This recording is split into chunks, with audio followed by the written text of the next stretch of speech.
जेव्हा कधी प्राण्यांना खाण्यासाठी मारलं जातं तेव्हा फक्त कल्पना करा की त्या प्राण्यांऐवजी तुम्ही आहात.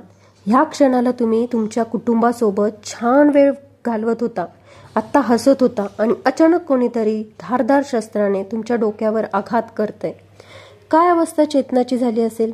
किती तळमळला असताल तुम्ही. तुमच्याऐवजी तुमच्या डोळ्यासमोर तुमची अतिशय जवळची प्रिय व्यक्ती आहे, तुमचं लेकरू आहे.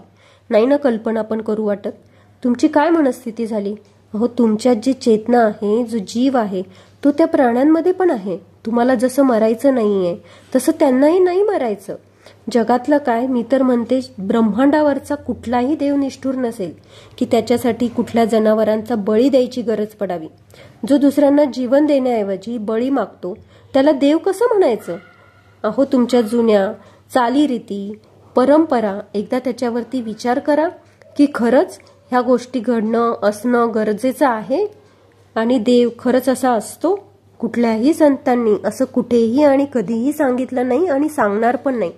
देवाच्या नावाखाली अंधश्रद्धेसाठी, स्वतःच्या स्वार्थासाठी, स्वतःच्या जिभेचे चोचले पुरवण्यासाठी तुम्ही त्या बिचाऱ्या प्राण्यांची हत्या करता.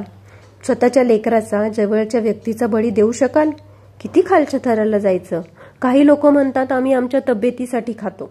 अरे पण काय अमर राहणार आहात का?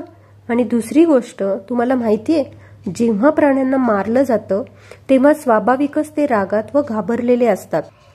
तेव्हा त्यांच्या शरीरामधून प्रत्येक प्रकारचं विष रक्तातून सगळीकडे पसरलं जातं आणि त्या क्षणी राग आणि भीती याचं उच्चतम टोक गाठलं जातं. जसं मरताना आपल्याला वाटू शकतं अगदी तसंच त्या प्राण्यांना पण वाटतं. शरीरातील सर्व ग्रंथी विष पसरवायला चालू करतात आणि विषारी मांस माणूस खातो. मग असा माणूस रागीट, हिंसक, आक्रमक बनतो. यात काही आश्चर्य नाही.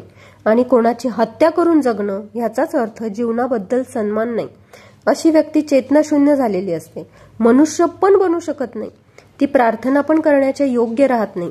कारण प्रार्थना म्हणजेच प्रेम, जीवनाबद्दल आदरभाव, स्वतःच्या व दुसऱ्यांच्याही. प्लीज ह्याच्यावरती एकदा विचार करा.